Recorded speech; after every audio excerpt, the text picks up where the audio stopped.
Esse cara não é simplesmente o fracassado dos animes, ele é muito pior do que isso, pelo menos até ele descobrir algumas habilidades ocultas absurdas. E a nossa história se inicia em uma cidade distante, onde um ser denominado Fenrir, de ranking S, atacou. Os moradores gastaram as economias de uma vida inteira em um grupo de aventureiros para salvar suas vidas, e o grupo chamado Presa do Dragão Flamejante, composto por 3 bravos aventureiros, e o Kush, que não tem nada, mas que quer sempre estar no grupo. O monstro então ataca, e claramente ele vai nos mais fracos primeiro e empurra o Kurt para longe do campo de batalha. Sem ter com o que se preocupar, os heróis rapidamente lidam com a ameaça e subjugam a fera. Esses 3 bravos guerreiros são a Bandana, que é a Ranger Veloz, a Senhorita Marfelis, que é a curandeira, e claro, o nosso líder, o Gonova, que é o guerreiro ardente. Logo após esse evento, a equipe passa a ser conhecida como os heróis que impediram uma calamidade. Mas o que um perdedor sem poder está fazendo em uma equipe de heróis? Você pode se perguntar. E bem, o Kurt na realidade tem um trabalho mais difícil de todos, que é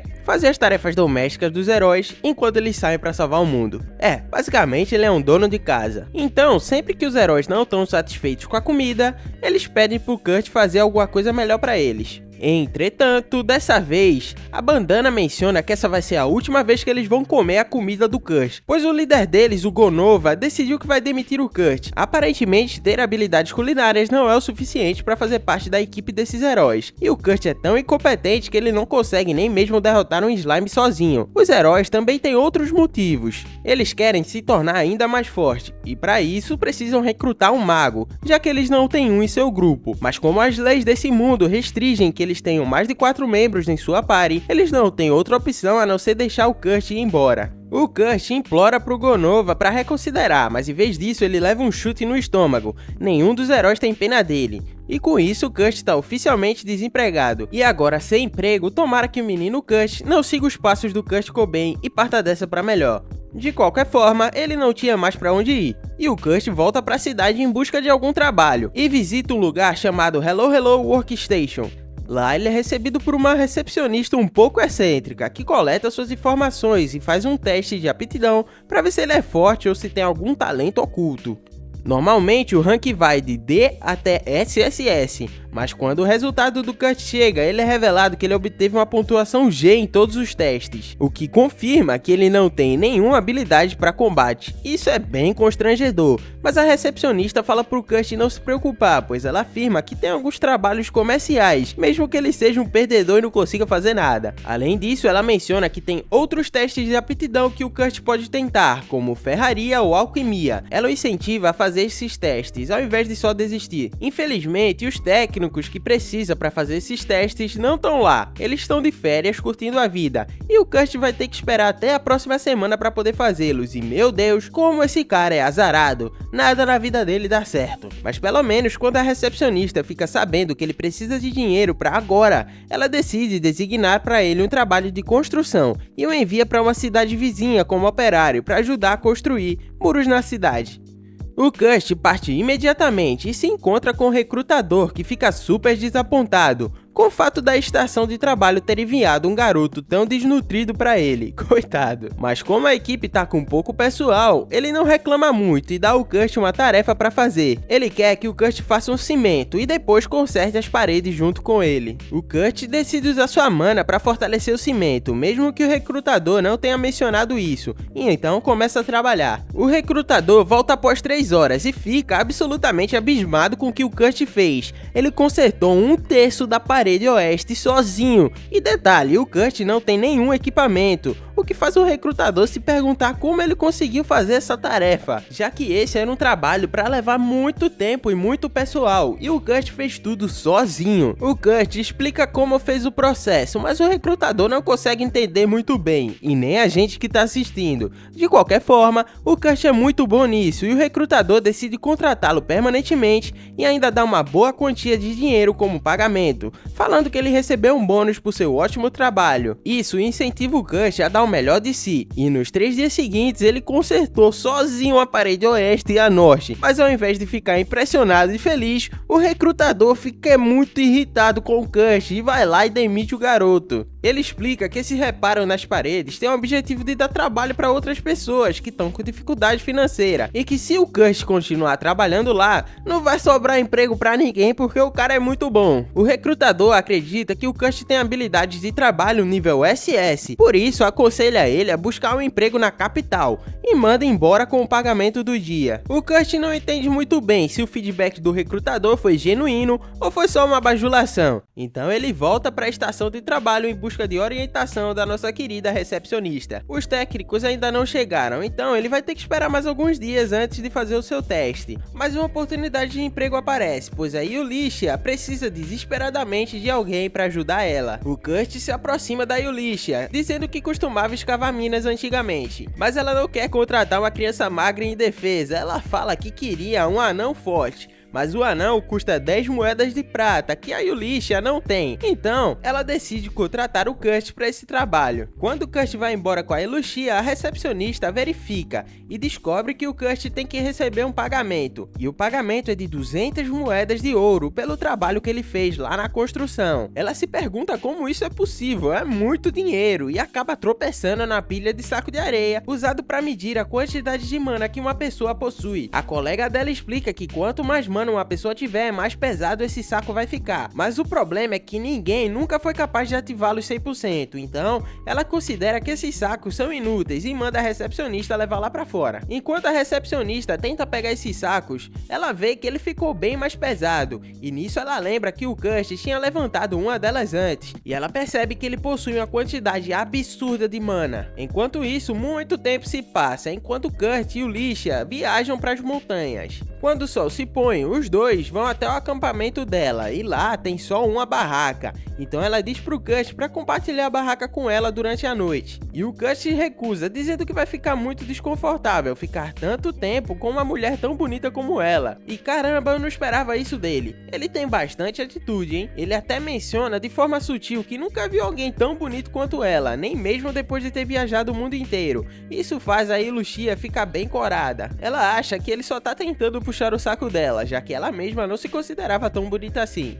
Mudando de assunto, ela dá uma batata cozida para ele jantar, e o Kurt fica surpreendentemente feliz, pois fazia muito tempo que ninguém cozinhava para ele, por mais que fosse só uma batata. Eles comem juntos e o Kurt fica ainda mais feliz por estar sendo tratado como igual, já que os antigos colegas de grupo dele nem comiam junto com ele. Ele acaba gostando bastante da comida da Yulicia e elogia muito ela. Mais tarde, naquela noite, o Kurt tenta todos os métodos possíveis e imagináveis para dormir, mas não consegue, e ele começa a se perguntar se a Yulicia também tá acordada. Então ele se vira só para descobrir que ela tá dormindo profundamente, e ela tá com tudo à mostra, e o Kurt fica chocado, quase gritando muito alto, mas consegue se controlar. Ele se levanta rapidamente antes que a situação saia do controle e começa a se perguntar por que a Yulicia é tão ingênua a ponto de confiar em um estranho desse jeito. Quando ele sai, ela abre os olhos, o que significa que ela estava acordada o tempo todo. Então ela revela pra gente que ela fez isso de propósito. Não vestiu nenhuma roupa só pra testar se o Kurt era o tipo de cara que tentaria se aproveitar dela. Agora que ele viu que ele é um cara legal, ela pode passar a semana inteira com ele sem nenhuma preocupação. Ela também comenta que ele é bem bonito, o que faz com que ela queira provocar ele também. Na manhã seguinte, a Yulicia acorda e sai da tenda e encontra o Kurt ainda dormindo,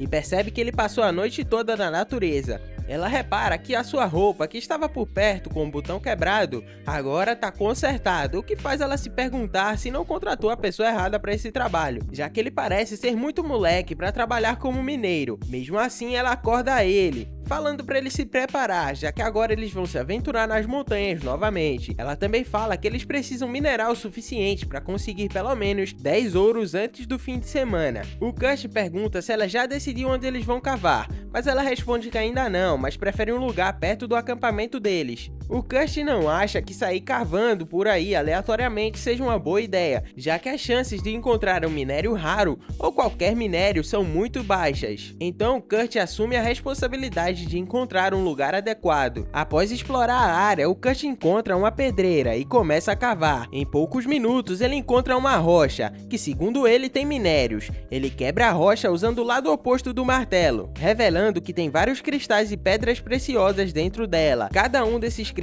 pode ser facilmente vendido por 3 moedas de ouro. E como tem 4 ali, significa que eles já alcançaram a meta de 10 moedas de ouro por semana. Mas eles pensam que não devem desperdiçar a oportunidade, já que ela tá batendo em sua porta. E aí o Lee manda o Kurt continuar cavando. Passam-se só algumas horas até que ele extraia todas as pedras daquela pedreira. E aí o Lee sugere que eles vendam tudo, mas o Kurt discorda, falando que essas pedras preciosas são bem menores do que os primeiros cristais que ele achou, e ele acha que seria melhor transformar essas menores em cristais mágicos. Pelo que a Yulisha sabe, há menos de 10 artesãos mágicos em todo o reino que são capazes de fabricar cristais mágicos. E mesmo o menor desses leva 1 hora para ser feito, mas o Kurt faz isso instantaneamente, deixando a Yulisha de queixo caído. Ela aponta pro Kurt abismada, mas não suspeita que ele tenha talento algum. Ela supõe que os artesãos mágicos usam algum tipo de técnica divina para criar esses cristais, e ela percebe que eles e o Kurt não têm nada em comum, mas ela não se preocupa em educar ele e deixa ele simplesmente trabalhar pacificamente pelo resto do dia. À noite, a Yulisha decide voltar à cidade para trocar os materiais que o Kurt coletou. Já o Kurt fala que vai ficar no acampamento, já que precisa fazer algumas tarefas domésticas. Mais tarde na cidade, ela é interrogada pelos cavaleiros, porque não tem nenhum documento que comprove de onde ela tirou esses cristais, o que faz ela parecer muito suspeita. Não querendo denunciar o Kurt, a Yulisha joga sua carta na manga, mostrando o emblema ao cavaleiro, revelando que ela é uma aventureira que serve diretamente à família real. Ela na realidade costumava servir eles, e não serve mais, mas de qualquer forma ela usa esse privilégio para convencer o cavaleiro a deixá-lo usar o portão de teleporte, pois ela fala que quer visitar a capital com urgência. Nisso os cavaleiros a deixam passar e ao chegar, ela visita uma loja para vender esses cristais mágicos. E ela fica sabendo pelo lojista que eles têm 10 vezes mais a quantidade normal de mana imbuída neles, fazendo com que cada um deles valha mais de 10 moedas de ouro. No total, Yulisha ganha 500 moedas pela venda de todos eles, mas antes de ir embora o lojista aconselha a não vender em nenhum outro lugar, pois os outros poderiam tentar enganá-la. Ele também pergunta sobre os artesãos que a fizeram, pois acredita que alguém com esse nível de habilidade só pode estar trabalhando diretamente para o reino, mas a Yulisha, não querendo revelar a identidade do Kurt sem sua permissão, se recusa a responder, e o lojista não decide e ordena que ela, como uma maga da corte real, revele quem é o artesão, mas a Yulisha não responde. Então a lojista faz para ela uma última oferta. Eles querem fazer com que o Kurt seja um diretor e um conde honorário do reino. Completamente desnorteada,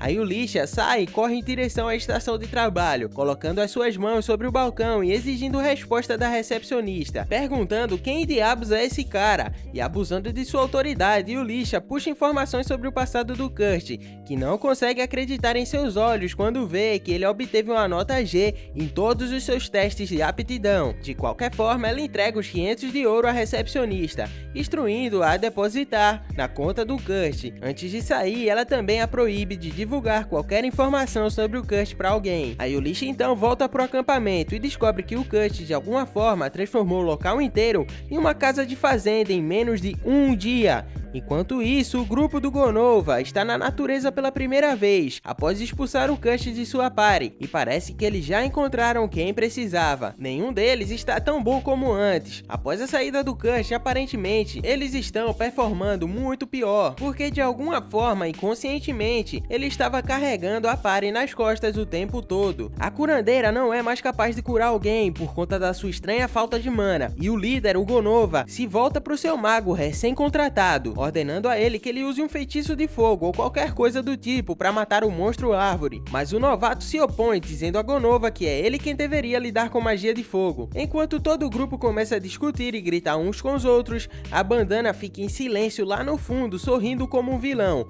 totalmente empolgado com o fato de que essa equipe está agora condenada. Do outro lado, a Yulisha conta pro Kurt sobre a oferta da sua amiga Mimiko, aquela lojista de antes. Ela fala que a Mimiko tá usando a autoridade como como maga da corte real e o recomendou para o cargo de diretor de um laboratório real de pesquisas em tecnologia mágica. O Kurt acha a oferta difícil de acreditar, e mesmo que seja verdade, ele recusa, porque simplesmente não consegue se imaginar num cargo que coloca alguém, como ele, acima dos outros.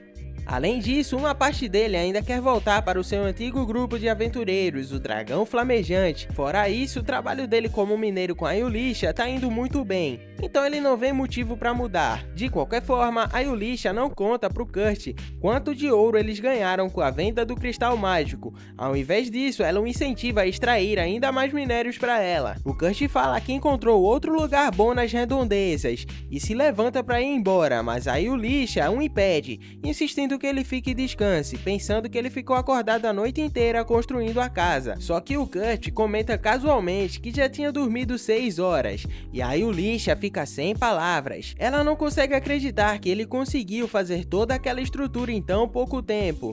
Naturalmente, o Kurt interpreta tudo errado e acha que a expressão dela de preocupação, na realidade, é porque ela tá brava com ele, por ele ter dormido demais. Então, ele tenta compensá-la por ter atrapalhado ela. Alguns minutos depois, vemos o Kurt levando ela até um novo local de mineração, e depois explica que seu outro plano é cavar ao redor da área onde ele descobriu o grande cristal no dia anterior, e ele a deixa lá para cavar ou fazer o que quiser. Após minerar um dia inteiro, a Elixia finalmente encontra um único minério e fica super feliz, pois sabe que se o Kurt transformar aquilo em cristal mágico, pode ser que ela venda por mais de 10 ouro e consiga cumprir a sua cota semanal, mas ao mesmo tempo ela não quer se aproveitar dele e talvez seja por isso que ela não tocou em um único centavo dos 500 de ouro que ele pegou com aquela venda anterior dos cristais. Com o fim do dia, ela vai checar o Kurt, esperando encontrar o lugar um caos, mas fica completamente chocada ao ver que ele realmente construiu um local de mineração decente.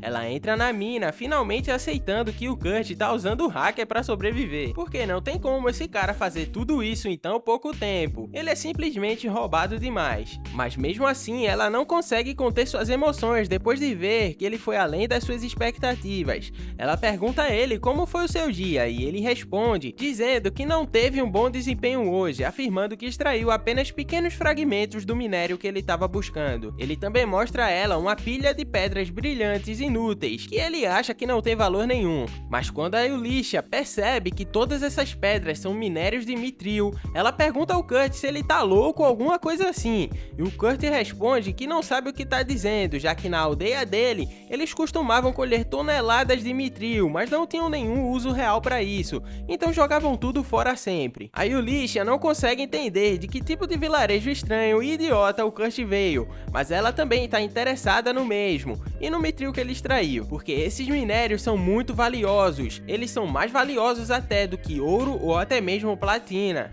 Aparentemente, minérios de mitril são extremamente raros nesse mundo, mas a Yulisha não tem energia para ficar explicando isso para ele agora. Ela se lembra de que o Kurt tinha mencionado que estava minerando algo muito mais valioso do que o mitril, algo que ele considerou inútil, então ela pergunta qual minério em específico ele está procurando. E o Kurt revela bem de boa que está minerando orichalcum, que é um minério lendário conhecido como metal dos deuses, e ela simplesmente não aguenta mais e exige que ele explique como ele consegue achar tudo isso com tanta facilidade. O Kurt fala pra ela que se cavar 7 km no chão, as chances de encontrar orichalcum são bem altas. E a coitada da Yulisha nem quer mais saber como ou por que o Kurt conseguiu cavar 7 km de profundidade em menos de um dia sozinho, e ainda voltou pra superfície. Se ela jogasse Terraria ou Minecraft, ela saberia como ele faz isso. Mas enfim, com a mão na cabeça, ela pergunta sobre o buraco gigante que ele cavou, e ele responde que já preencheu, sabendo o quanto era perigoso. Com isso, o esquisitão e a senhora sortuda terminam o dia no local de mineração. Após mais 2 dias de mineração, o trabalho de uma semana de Kurt chega ao fim, e a mina que o Kurt criou é tão perfeita que formou um caminho reto na cidade dele, Samaela, até a cidade do senhor Tycone. Aparentemente, a Yulisha é dona das montanhas, e como o caminho da mina tecnicamente passa por terras dela, ela autoriza a guilda de comerciantes que viajam pelo mundo usarem esse caminho, mas em troca eles precisam dar uma pequena taxa de manutenção. Ela decide então usar esse dinheiro para pagar os impostos. Pode parecer um pouco egoísta da parte dela, mas como ela já deu dinheiro pro Kurt, então tá tudo certo. O Kurt então retorna para a cidade e encontra a Bandana, que fala para ele que não é mais membro do Presa do Dragão Flamejante. É explicado que o Ganova enlouqueceu após sofrer tantas derrotas seguidas e causou um tumulto por todo o lado. Ele queria que o Kurt voltasse como seu escravo não oficial para poder descontar toda a frustração nele, e ainda ameaçou machucar a Bandana se ela não trouxesse o Kurt de volta para ele. Mas ao invés de fazer o que foi mandada, a Bandana fez com que o Ganova fosse preso e deixou a party. No entanto, ela não fala isso pro Kurt e continua com uma história de que foi demitida pelo Ganova, assim como ele. O Kurt fica desapontado ao ouvir isso e ele diz à Bandana que admira o Ganova e sente que deve muito a ele e queria muito se reunir com seus antigos membros do grupo. Então, agora que a Bandana também foi demitida, ele acha que não será mais possível. Parece que a Bandana é tão ruim quanto os outros membros do grupo e ela também quer abusar do pobre e inocente Kurt. Em questões de segundos, ela o convence a assumir a comissão de sua guilda e o envia para a oficina de um dos ateliês Master. Basicamente, os ateliês são oficinas que fabricam e vendem medicamentos mágicos, espadas e dispositivos. Como o chefe de um ateliê é chamado Master, essas pessoas são muito importantes na cidade e têm um prestígio muito grande. Enquanto se dirige para casa, o jovem Kurt se surpreende com o fato de que alguém tão importante como os ateliês existam nessa cidade. Pouco tempo depois, ele chega à casa do mestre ateliê e se pergunta por que ela é tão modesta. Nesse momento, ele bate a porta e uma jovem abre. Ao vê-la, ele se pergunta se alguém tão jovem como ela poderia ser o mestre mais velho. No entanto, ela fica surpresa com o fato dele ser tão burro a ponto de não perceber que ela era apenas uma elfa. Após isso, ele pergunta formalmente se ela é a pessoa que ele está procurando, e ela afirma que é apenas uma assistente chamada Michelle. Sem perder muito tempo, ele revela que era a pessoa convidada para ajudar, e ela o leva alegremente para dentro de casa. Ele supõe que havia sido enviado para ajudar no início da noite, mas acabou lavando a louça e limpando a cozinha. Por mais decepcionado que estivesse, ele aceita o seu destino. Naquele momento, a Michelle é chamada por seu mestre e ela o deixa para trabalhar. Ele se veste com seu equipamento de trabalho e rapidamente termina a limpeza. Após arrumar o local, o Kurt não é sábio o suficiente para sair e pegar seu dinheiro. Ao invés disso, ele procura pela Michelle e acaba batendo em uma porta no final do corredor. Ouve-se uma voz de uma senhora e ele abre a porta e encontra a princesa Licelotte lá. Embora ele não pareça saber quem ela é, o Kurt acha tudo isso muito estranho, já que provavelmente nunca viu alguém tão bonita quanto ela. Ao observá-la de perto, ele percebe uma ferida estranha em espiral em seu estômago. Quando ele a pergunta sobre isso, ela revela que se trata de uma maldição. Ele pede permissão para dar uma olhada mais de perto e ela concorda. Nesse momento, ele a toca e percebe que ela não pode sentir dor. Felizmente, quando ele cura seu estômago, ele percebe que o apetite dela estava intacto e se oferece para preparar algo para ela comer. Quando ele volta da cozinha, ele percebe que a moça que ele havia acabado de tocar estava nua. Só de pensar nisso já faz com que ele caia no chão de tanta vergonha. Em outro lugar, a Mimic e a Ulisha conversam sobre o fato de terem encontrado Mithril e Orichalcum, que de fato são muito valiosos. Elas se perguntam o que aconteceria se a notícia sobre o Kurt se espalhasse, e a Mimico acredita que no pior dos casos ele seria sequestrado. Além disso, ela afirma que planeja que ele a contrate como um guarda-costas. No entanto, ela está preocupada em como vai conseguir fazer isso, já que o Kurt tem pouco conhecimento de todas as suas habilidades e sempre se menospreza. Enquanto isso, o Kurt, que não é o Coben, está quase terminando a comida, que está cozinhando para Licelotte, quando a Michelle retorna com a Lady Ofélia. Ao vê-los, ele se desculpa por ter cozinhado sem sua permissão, mas ela não parece ter problemas com isso. Ao invés disso, ela olha atentamente para o Mingau e ele revela que está fazendo aquilo para a estranha garota que conheceu no quarto. Quando ela ouve ele falando isso, a Lady Ofélia se surpreende com o fato dele ter encontrado a princesa. Apesar dela o fazer acreditar que não há problema, ela o ameaça para que ele não revele para ninguém sobre ela. Após isso, ela entrega o pagamento do dia para ele e ele fica super feliz com o que ganhou. Mais tarde, ele leva um pouco do mingau para a princesa, que tá com muita fome. E antes mesmo que a princesa possa comer, a Lady Ofélia se oferece para provar a comida, para ver se não há algum veneno. Mas a Licelotte pede permissão para comê-la mesmo assim, pois ela confiava no homem que preparou, mesmo tendo acabado de conhecê-lo. A Lady Ofélia então concorda e permite que ela coma a comida. No entanto, quando a princesa dá uma mordida, ela segura o pescoço e cai da cadeira, fazendo com que a Lady Ofélia Ofélia acredita que ela de fato foi envenenada. Pouco antes de sair correndo para pedir ajuda, a princesa Licelotte se levanta e revela que tá bem. Nesse momento, elas logo percebem que a estranha espiral no seu estômago havia desaparecido, e significa que sua maldição havia sido completamente curada. Por outro lado, as pessoas malignas responsáveis por lançar a maldição sobre a princesa descobriram que a maldição foi quebrada, por isso eles recorrem imediatamente ao assassinato da princesa. Mais tarde, naquela mesma noite, a Lady Ofélia e a princesa vão ao encontro da Mimiko. Ao chegarem lá, elas se encontram com a Yulisha, e a Lady Ofélia é cética quanto a dizer o que quer na frente dela. No entanto, a Mimiko garante que a Yulisha é de confiança, e nesse momento a princesa se revela, e as duas se ajoelham imediatamente. Elas se perguntam por que a princesa veio a um lugar como esse, já que havia rumores que ela estava doente, mas a Lady Ofélia revela que a princesa foi amaldiçoada por pessoas que queriam assassiná-la. Ela revela que essas pessoas são contra a paz que poderia vir da existência da princesa. Em meio a tudo isso, a Mimiko se pergunta como a princesa foi capaz de quebrar uma maldição tão poderosa, e a princesa revela com entusiasmo que recebeu a ajuda de um rapaz chamado Kurt. E aqui a gente pode ver que esse cara é basicamente o Jesus desse mundo. O cara faz de tudo. Quando elas ouvem o som desse nome, elas ficam arrepiadas até os ossos. No entanto, ele não pode ser deixado de fora da equação. A Yulisha ainda não consegue acreditar que o simples mingau do Kurt foi o suficiente para quebrar uma maldição tão poderosa. O fato do Kurt ter se envolvido em tudo isso em menos de um dia desde que eles estão separados deixa a Yulisha ainda mais chocada. Enquanto isso, a Mimiko tá de olho em alguns suspeitos. Ela acredita que eles podem estar por trás da conspiração para assassinar a princesa. Como o ataque veio na forma de uma maldição, a Mimiko deduziu que o culpado pode ser capaz de alterar as proteções contra a maldição, e de acordo com as suas informações privilegiadas, há apenas 3 pessoas do mundo que poderiam fazer algo assim. O primeiro suspeito é Sanova, o primeiro general das forças expedicionárias reais. O segundo é o Tristan, o bispo da igreja da Polônia. E por fim, a terceira é a Isadora, a terceira rainha do reino. A Ofélia dá sua opinião sobre o Tristan, sugerindo que se ele for culpado, pode ter usado seus seguidores devotos para alterar as proteções do quarto da Lisalete. Por outro lado, a Lisalete suspeita da sua madrasta, a terceira rainha, alegando que ela tem a liberdade de passear pelo palácio a qualquer momento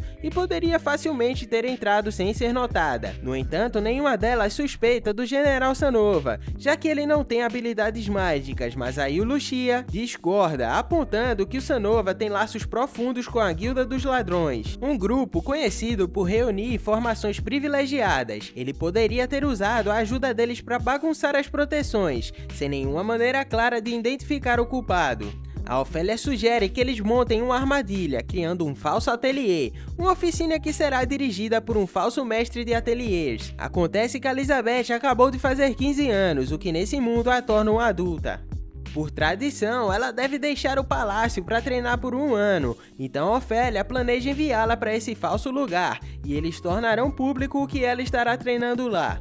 Eventualmente, o culpado vai tentar prejudicá-la novamente, mas antes que eles possam agir, eles precisarão primeiro reunir informações sobre o mestre do ateliê, e para evitar isso, eles precisam de alguém que essencialmente não exista, alguém sobre o qual ninguém vai saber nada. Dessa forma, o culpado será forçado a se aprofundar, tentando várias vezes aprender sobre esse mestre, e ao fazer isso, ele inevitavelmente vai deixar rastros, pistas e que a Ofélia e os outros poderão usar para identificá-lo. A única pergunta agora é quem eles vão escolher para interpretar o senhor mais velho. A Yulisha já tem um homem perfeito em mente, e ela mostra a Ofélia o cristal mágico de alto nível que o Kurt criou, fazendo que todos percebam instantaneamente que ele não é só perfeito para o papel, como também é super qualificado. No dia seguinte, o Kurt se dirige à oficina da Ofélia, mas encontra fechada por algum motivo. A Michelle chega logo depois e fala que a sua mestre, a Ofélia, e a princesa saíram ontem. Ela aconselha o Kurt a voltar no dia seguinte, e o Kurt supõe que deve ter feito algo para a Ofélia fechar a loja. E embora tecnicamente ele não estivesse errado, o motivo real não é exatamente o que ele está pensando. Sem mais nada para fazer, o Kurt vai a um restaurante, onde ele escuta um grupo de aventureiros discutindo uma missão que aceitaram e que exige um carregador, e eles não têm. Eles não podem cancelar a missão porque não tem dinheiro dinheiro nenhum para pagar as taxas de cancelamento. E como nosso menino Kurt adora um trabalho, ele se oferece para ser o carregador, avisando com antecedência que ele é absolutamente terrível em combate. Sina, a garota do grupo, observa esse moleque de aparência fraca e imediatamente o recusa, falando que ele não serve para ser um carregador. Mas o Kans, o irmão mais velho dela, o cara com as roupas pesadas, decide dar uma chance ao Kurt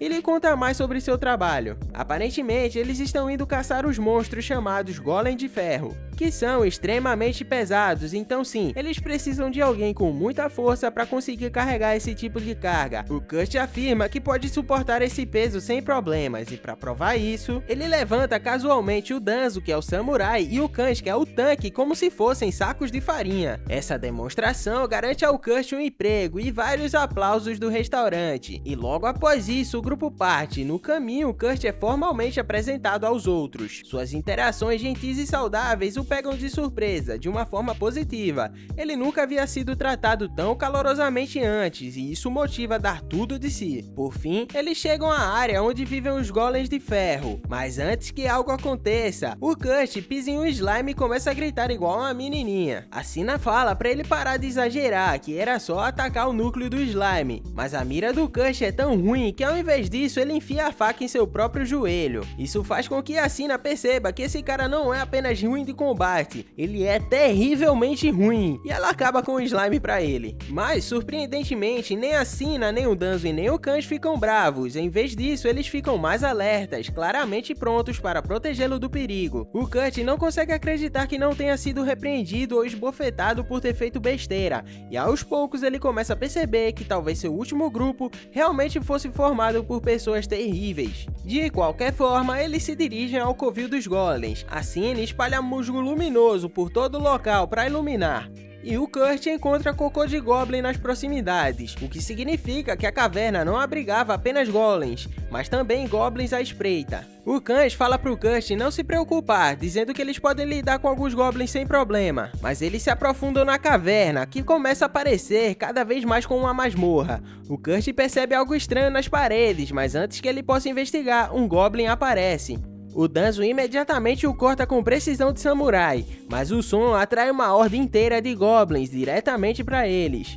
A Sina percebe que eles não têm chance em uma luta direta e sua melhor opção é correr. Mas enquanto eles estão em pânico, o Kurt, que estava inspecionando as paredes, encontra uma passagem secreta. Ele rapidamente informa o grupo e a Sina corre lá pra dentro. Assim que eles passam, a Sina fecha a porta, deixando o Kans e o Danzo do outro lado. Os dois decidiram ficar pra trás para deter os goblins, para que o Kurt e a Sina pudessem escapar. A Sina continua tentando encontrar uma maneira deles saírem, mas ouve a voz do Danzo e do Kans falando que há muitos goblins lá e que não tem como eles escaparem tentando protegê-los. O Kans grita para eles irem embora e não há dúvida que o Kurt sabe que ele é fisicamente fraco. No entanto, ele não se considera um covarde. Ele grita e fala para eles que eles devem permitir que eles se juntem à luta, mas a Sina olha para ele de forma ridícula, lembrando que ele não consegue nem lutar contra o slime. O que ele vai fazer de bom para a equipe se eles ficarem com eles e depois fazê-los perder a luta? Ele fica muito desanimado e isso de fato faz se sentir muito inferior. Bem, não é que a Sina não esteja certa, mas eles acabaram de ajudá-lo a matar um slime há alguns minutos, então ele ouve o Danzo e o Kans falando que mesmo que morram, eles vão saber que morreram enquanto protegiam outros e isso dá alegria pra eles. Eles se perguntam por que pensam nele como um amigo,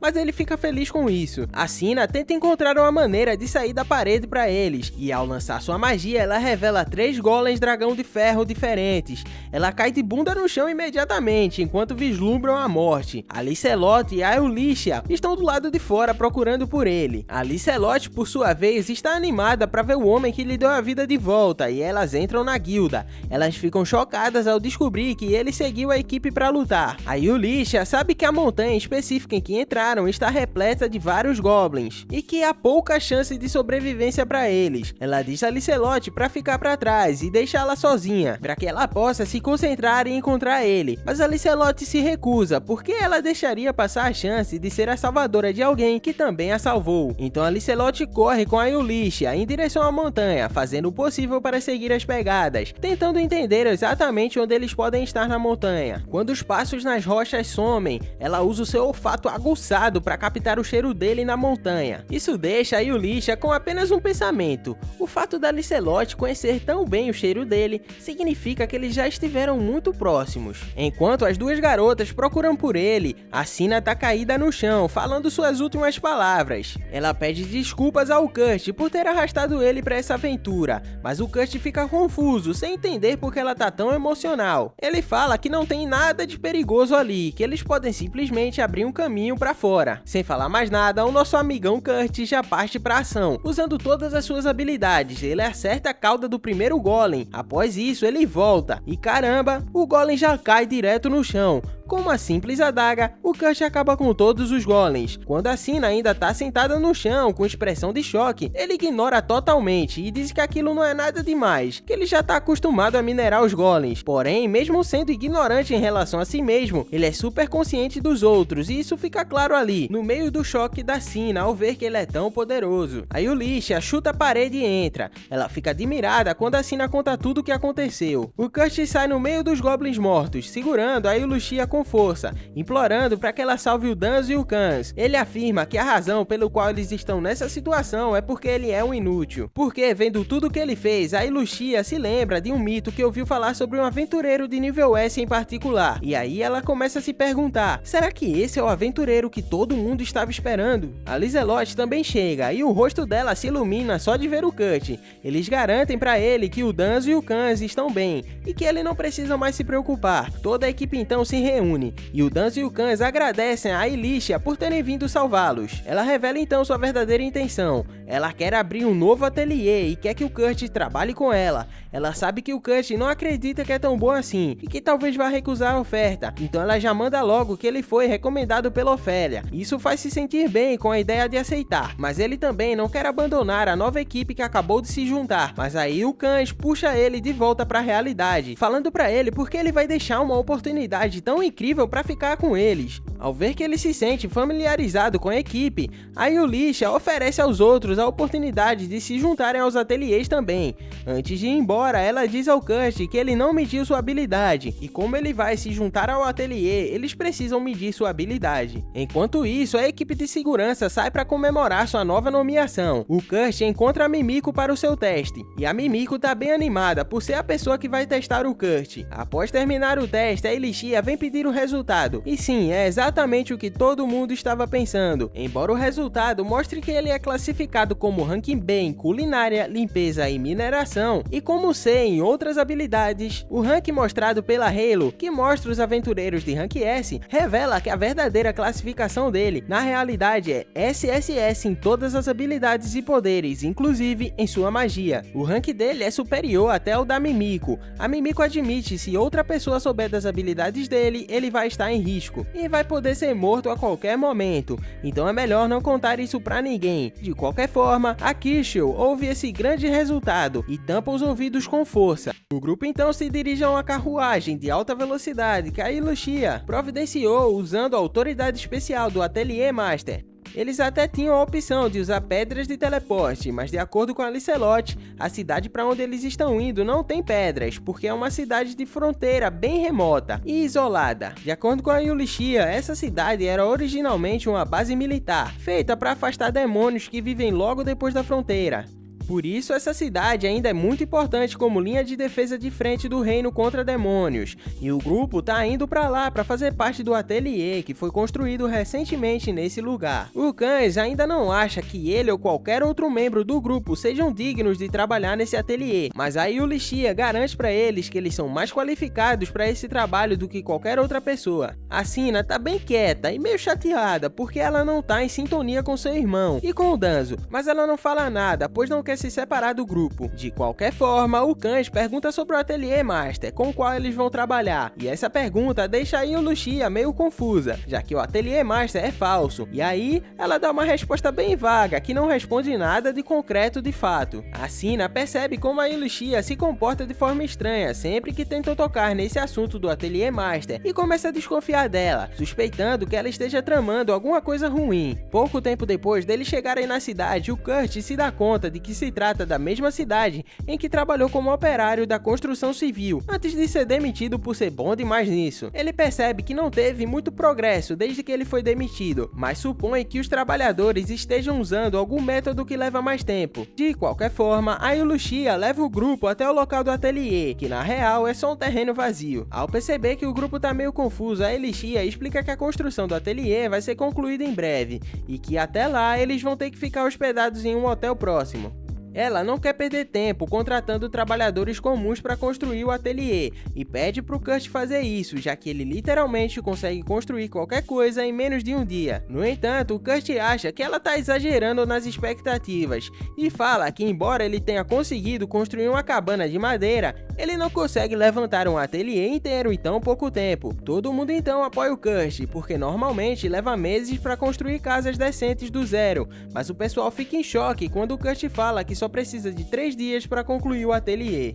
A Lucia diz pro Kurt não se sentir pressionado e garante que não vai ficar brava nem nada se ele demorar mais de 3 dias. Ela pede para ele uma lista de materiais extras, que ele possa precisar para concluir o ateliê do jeito que ele quiser. Ele então escreve uma lista rapidinho cheia de itens, incluindo ametista, safira, penas de grifo, e tudo são itens extremamente raros e caros. Mesmo assim, a Lucia aceita conseguir tudo isso, enquanto a Sina começa a ficar cada vez mais desconfiada, se perguntando por que raios o Kurt precisa de uns itens tão absurdos para construir um prédio simples. A Lucia percebe o quanto a Sina tá incomodada, mas decide não confrontá-la por enquanto. Ela leva o resto do grupo pro hotel, deixando o Kurt lá sozinho para cuidar da construção. Após eles chegarem no hotel, a Lucia chama todo mundo para uma reunião, mas antes mesmo dela começar a falar, a Sina toma a frente e revela a todo mundo que foi o Kurt quem derrotou os golems de ferro sozinho e sem nenhum esforço. Por causa disso, ela exige que a Lucia diga logo quem é o Kurt e o que ela e a Licelotte estão tramando. Como explicar quem é o Kurt levaria tempo demais, a Lucia começa se apresentando como uma aventureira que já serviu diretamente à família real. Depois ela solta uma bomba, que é que a Licelotte na verdade é a terceira princesa do reino, o que deixa todo mundo de queixo caído. A Licelotte não explica porque tá escondendo a identidade dela em público, mas pede para que o grupo mantenha isso em segredo. Já que as duas pessoas são tão importantes assim, a Sina deduz que o Kurt também deve ser da realeza, mas isso tá bem longe da verdade. Mesmo tendo dito que veio de um vilarejo distante, a Lucia já vasculhou todos os arquivos do reino e ainda não conseguiu encontrar nenhuma informação sobre o Kurt. A única coisa que ela sabe é que o Kurt não tem nenhuma habilidade de combate, enquanto suas habilidades fora de combate são de outro mundo, com rank SSS em cada uma delas. A Lucia então conta ao grupo algo mais surpreendente: o Kurt nem se dá conta do fato de que ele é tão habilidoso.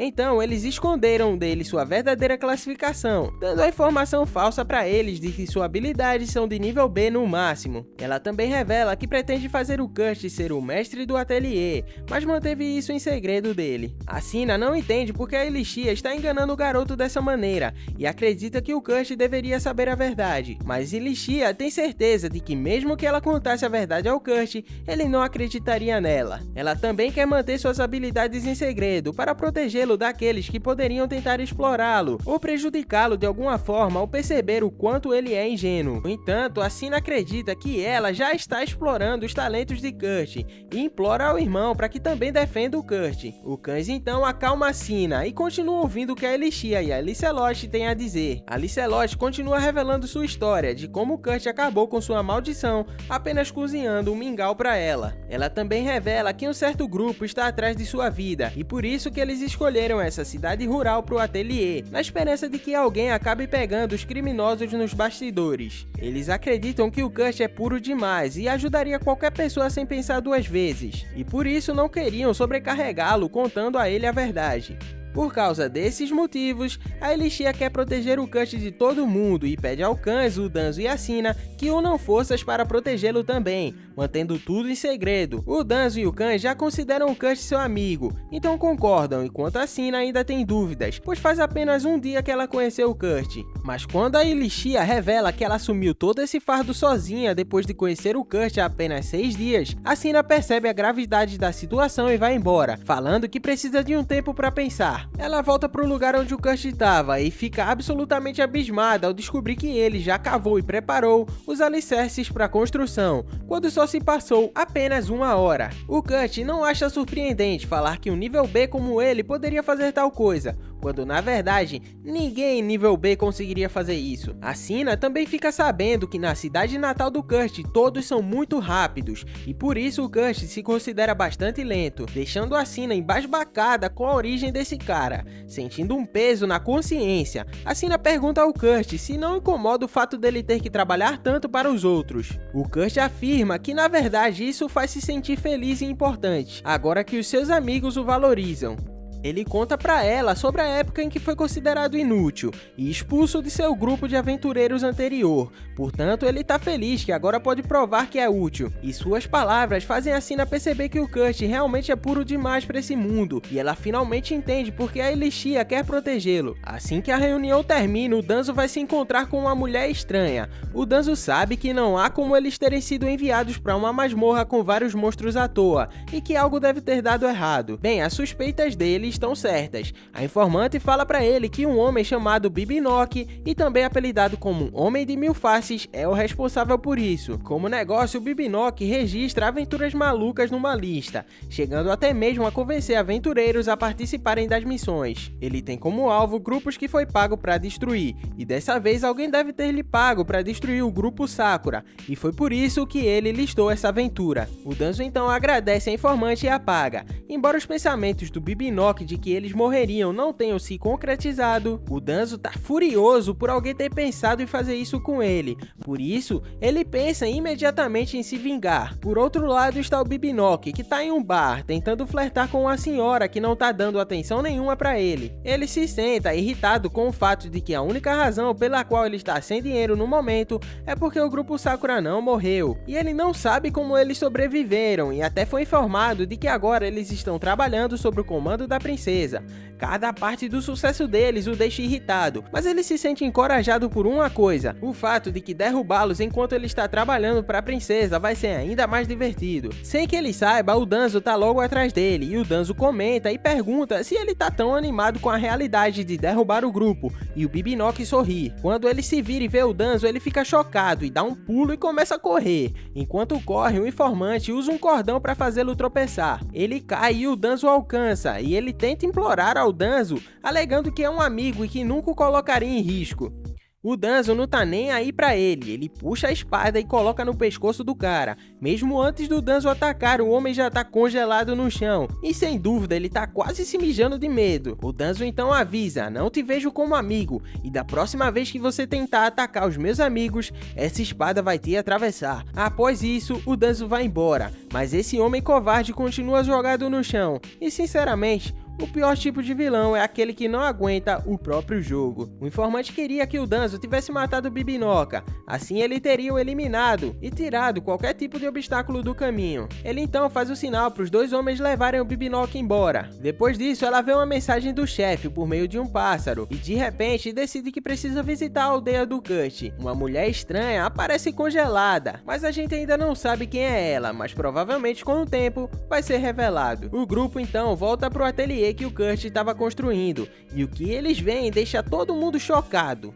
Todas as árvores, plantas e frutas que o Kurt plantou já estão produzindo, e todo mundo ali tá de queixo caído, e eu também, pra ser sincero. A Licelotte diz empolgada que vai ser uma mansão dela com o Kurt, mas a Ilishia logo corta o barato e lembra que é um ateliê, não uma casa particular. Eles entram na mansão e o Kurt recebe todo mundo. Ele se desculpa por não ter se preparado bem para receber o grupo, e a Ilishia, com aquele sarcasmo clássico, responde que eles também não estavam preparados para ver o que viram ao chegar. O Kurt mostra a casa, e conforme eles vão vendo os cômodos, a galera fica mais impressionada ainda, e ele mostra até o sistema de abastecimento de água que ele criou, usando uma safira para garantir que nunca falte água. Mesmo a Ilishia, que é super forte, não consegue entender como isso é feito. feito. Ela pergunta e aí ele explica direitinho como fez. Ele garante que mesmo com o uso constante, esses recursos não vão faltar por um ano inteiro. Após isso, ele leva o grupo até os quartos e a Licelotte pula na cama sem pensar duas vezes.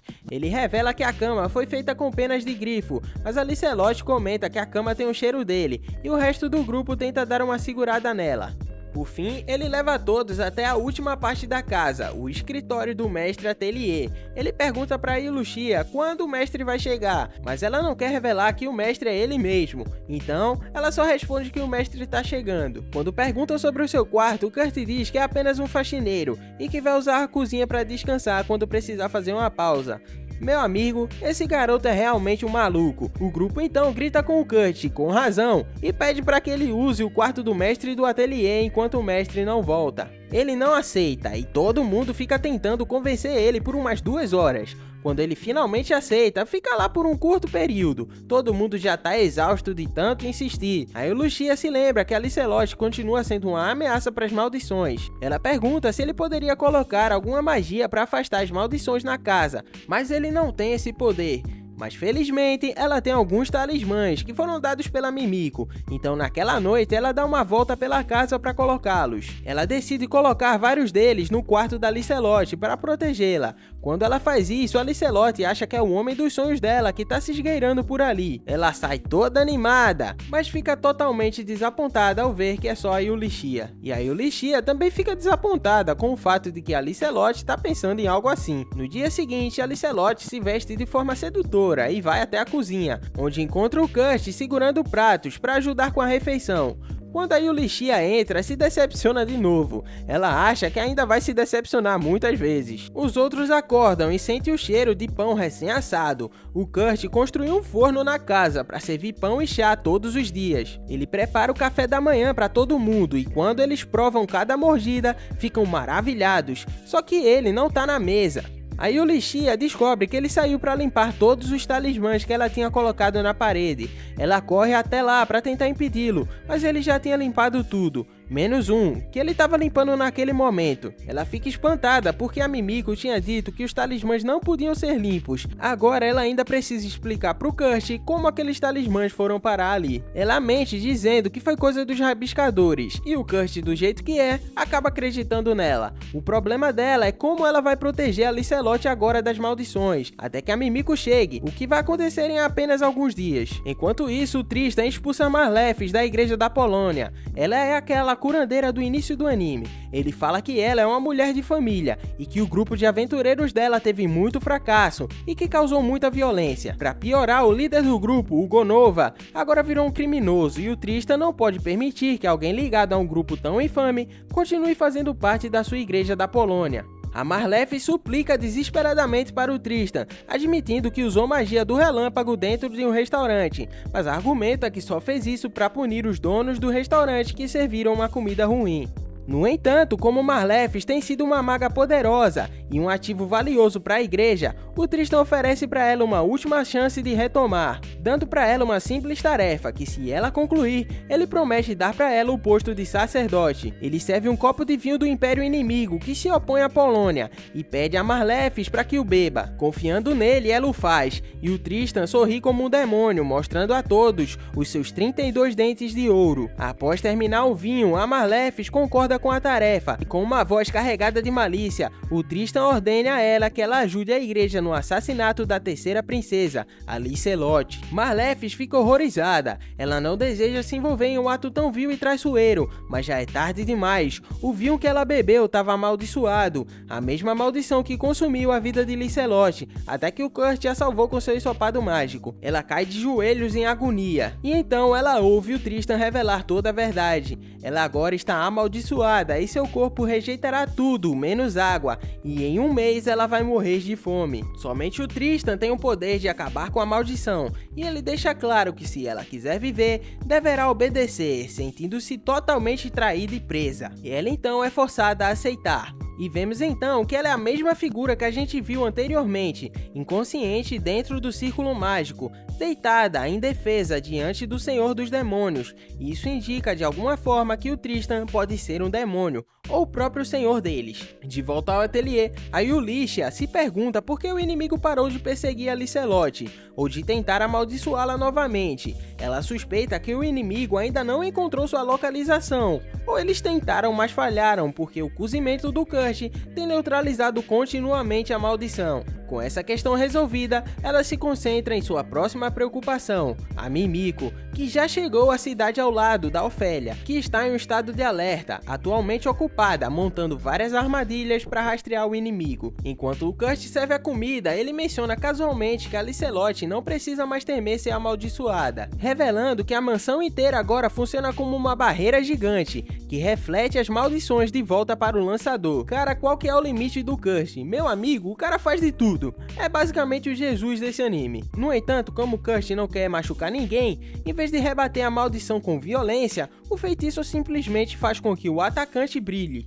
No momento em que o Kurt termina de explicar, o inimigo à espreita nas sombras tenta lançar sua maldição mais poderosa na Licelotte, mas acaba brilhando instantaneamente como uma luz de LED. A Yulisha vai transmitir essa nova informação para Mimiko. Enquanto isso, o Kurt propõe a Licelotte que ela se torne um herói. O Kurt também sugere para Licelotte que eles saiam para fazer compras e aproveitar um pouco da cidade, mas não é porque o Kurt precisa comprar roupas ou algo assim, é simplesmente porque ele percebeu que desde que a Licelotte chegou aqui, ela nunca saiu de casa e ele quer que ela se divirta um pouco pelo menos uma vez. Apesar da Licelotte realmente querer sair com Kurt, ela recusa o convite, mas explica que é porque não seria seguro ela sair de casa. Enquanto isso, nas muralhas da cidade, o general Raid sente uma forte sensação de desconforto ao ver um miasma espesso se aproximando lentamente da cidade. Ele suspeita que um ataque de monstros está prestes a começar e compartilha suas preocupações com seu subordinado, o Generic, que tenta o acalmar, falando para ele que as muralhas são muito mais fortes e altas dessa vez. Por outro lado, as três meninas estão rastreando o mago maligno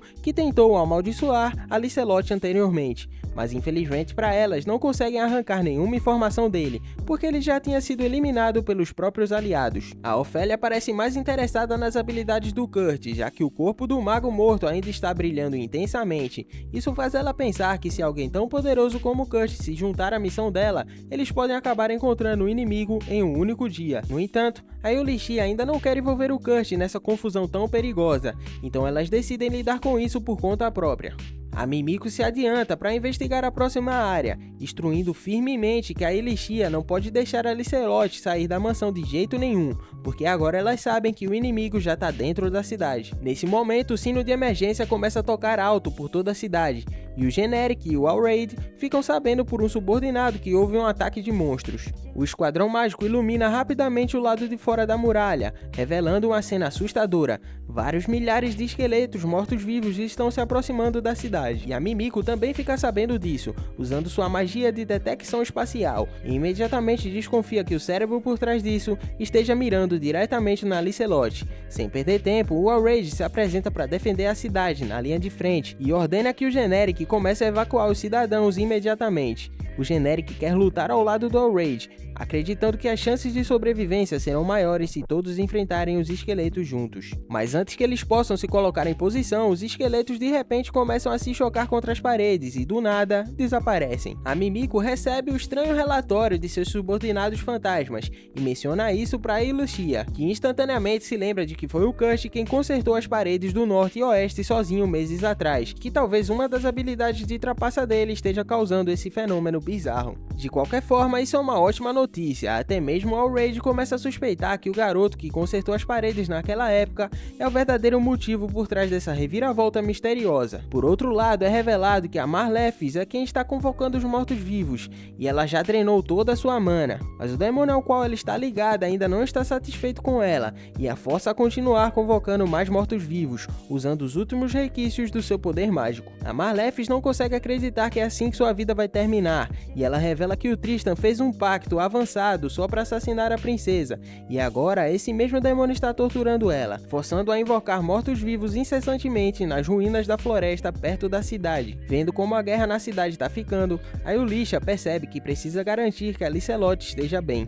Ela então volta pro ateliê para ver como Kurt e a Lancelot estão, e ela conta para eles que ouviu sobre o ataque na cidade e revela que os monstros continuam desaparecendo quando tocam a parede. Ela acha isso tudo muito chocante, e até os cavaleiros ficam surpresos, mas o Kurt não está nem um pouco preocupado com isso. Ele fala que é super comum na cidade dele e, sinceramente, não é nada demais. Pensando no que o Kurt falou, ela tem uma ideia perfeita para proteger a cidade. Ela se lembra de todas aquelas pedras de cristal que o Kurt tinha conseguido antes e percebe que pode usá-las para desviar os monstros da fonte. Ela fala pro Kurt ficar no ateliê com a Lancelot, quando eles perguntam o que ela pretende fazer. Aí Lucia responde que quer destruir a fonte passando pelas ruínas. O Kurt então se oferece para guiá-la, mas aí Lucia se recusa e pede para que ele fique com a Lancelot. Ele supõe que isso deve ser pelo fato dele ser muito fraco. Ele diz para ela que vai embora para não morrer com ela ao segui-la, tentando encorajá-lo de que ela não está o deixando para trás porque ele é fraco. Ela sussurra para ele e o lembra dos inimigos que estão por perto para atacar a Lancelot. Então ela diz que precisa que ele fique e a proteja. O rosto dele se ilumina novamente e ele fica alegre com isso. Aí Lucia imediatamente sai correndo dali para encontrar as pedras de cristal. Ela vê as pedras e vai até o escritório dos cavaleiros. Ela tem um relacionamento familiar com o General Alraid, então ele a reconhece na hora. Após trocar algumas palavras agradáveis com ela, ela apresenta a Mimico e a Lady Ofélia. Sabendo quem é a Lady Ofélia, o Alraid imagina que a princesa esteja em sua cidade. Ele se oferece para enviar alguns dos seus cavaleiros para proteger a Lancelot, mas ela recusa a oferta e vai cuidar dos afazeres do dia. Fala para ele que precisa que ele crie uma isca no portão contra os monstros, enquanto ela vai até a ruína destruir o núcleo dos monstros sozinha. Embora o plano pareça ótimo, o Alraid não acredita nela. Com que arma ela pretende destruir as ruínas? Com qual exército? Todas essas perguntas precisam de respostas, e aí ela mostra a ele a pedra que está usando. Isso parece impossível. No entanto, ela fala que vai funcionar, e que ele só precisa fazer a parte dele. Ele se recusa a deixá-la ir sozinha, então se oferece para acompanhá-la, enquanto seu assistente, o Generic, fica com o chamariz. Quando o Generic se recusa a ficar para trás, ele o convence do contrário, e eles continuam com o plano. As garotas então vão embora, e o Generic traz uma xícara de chá, como um último drink. Como de costume, eles devem tomar a bebida e quebrar a xícara, mas elas acreditam que não vão morrer na batalha, então jogam fora, na esperança de beber uma bebida melhor quando voltarem vivos. No ateliê, o Kurt se sente um inútil, todo mundo tá lutando e trabalhando e ele só tá ali parado. Ele decide fazer uma espada para si mesmo, depois de lembrar das palavras de um homem mais velho na vila, que dizia que uma pedra é um reflexo de si mesmo. Ele lembra que a lâmina do Danzo é afiada, então tenta reproduzi-la. No portão das ruínas, a Yulisha segura a pedra, rezando e torcendo para que funcione. Ela pede para todo mundo ao redor cobrir os olhos, e arremessa a pedra. Com um único golpe, todos os monstros desaparecem, até o Raid fica chocado. Ele se pergunta se essa é a arma secreta do ateliê, mas bem, essa é a arma pessoal do Kurt. Eles imediatamente sobem no seu cavalo para lutar contra os monstros que ainda restam nas ruínas. Por outro lado, o Kurt pega a lâmina que está segurando, e para ele a lâmina parece totalmente inútil. Ele não consegue nem imaginar como fez algo tão estúpido. Ele acha que a lâmina é de rank D ou F. Enquanto ele encara o próprio fracasso sem acreditar no que vê, a Lancelot entra. Quando ela vê a lâmina, ela percebe que ela é muito boa, tipo, muito boa mesmo. E quando ela ouve que pode usar magia, fica ainda mais interessada. Ele pergunta se ela quer a espada e ela aceita com alegria. O rosto dela fica vermelho enquanto sorri para ele toda feliz, mas ele sente que aquele sorriso não é verdadeiro. Ele percebe que tem alguma coisa errada com ela e que tá com medo. Ele decide ir direto ao ponto e perguntar, e acerta em cheio. Ela revela que tem alguém querendo matar ela e que ela é o motivo pelo qual ele e a Elixia estão enfrentando tantos problemas. Ele se curva triste. Ele não odeia estar protegendo ela de forma alguma. O que o deixa infeliz é não conseguir salvá-la. Ele se lembra que o Gonova estava rabiscando nas ruínas a oeste, então ele supõe que a Elixia está mesmo atrás dos rabiscos das ruínas. Ele olha para Lancelot com tristeza, porque não consegue salvar alguém que é especial para ele, e o pior é que ela nem sabe que é especial para ele. Ela tá feliz, mas ele estoura a bolha dela quando diz que ela não é a única pessoa especial para ele, porque para ele todo mundo no clã Sakura é especial. Ao ouvir isso, ela perde um pouco da força e admite que também se sente sem esperança, pois se acha inútil. Como os dois se veem como inúteis, o Kurt sugere que eles encontrem uma forma de se tornarem úteis. Ele diz que os dois devem ir até as ruínas do oeste. Tem monstros espalhados pelos 8 caminhos que levam até a cidade, e a Lancelot avisa isso pra ele, mas ele diz que se eles querem se tornar úteis, precisam se virar sozinhos. Enquanto isso, lá nas ruínas, a Yulichia se retira porque sente que algo ruim está prestes a acontecer. E será que realmente vai acontecer alguma coisa ruim com a chegada do Kurt nas ruínas? Ou será que ele vai conseguir salvar todo mundo? Por enquanto, é só isso. Na próxima parte a gente vai saber o que vai acontecer com a história. Mas se você gostou do vídeo, deixa o like, se inscreve no canal, compartilha para não perder nada, comenta aqui embaixo, rank SSS pra gente saber que você assistiu até o final. E é isso, tamo junto, fique com Deus e até mais.